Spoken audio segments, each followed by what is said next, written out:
Bastusan mga idol, grabe yung nangyaring kabila ang Game 3 sa semifinals ng PBA 48 Season Philippine Cup. May napikon mga idol na coach, meron naman nawalan ng gana.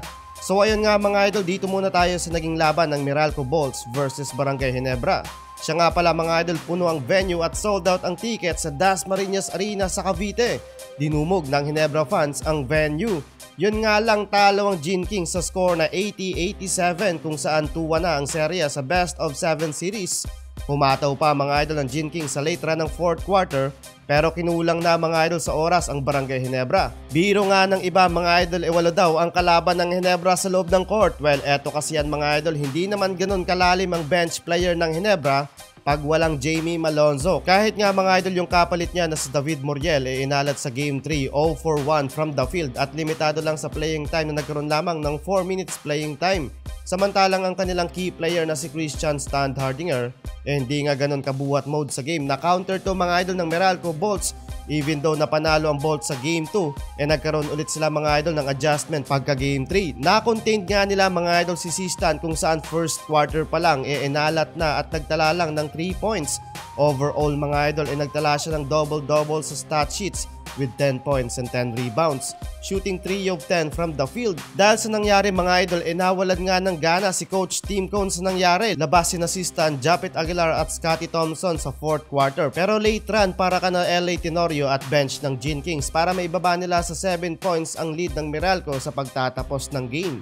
Credits naman sa naging pagkapanalo ng Meralco Bolts mula kay Alain Maliksi with 16 points at sa impressive offensive and defensive play ni Chris Newsome with 14 points, 4 rebounds and 6 assists.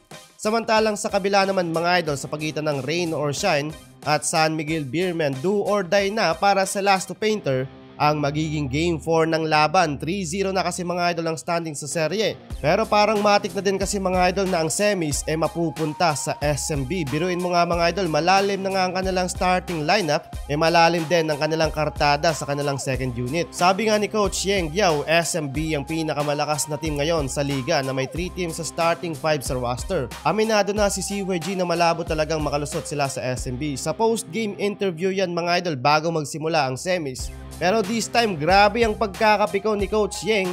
Lalot nung Game 3, napa-walkout nga mga idol ang coach ng Rain or Shine sa nangyari.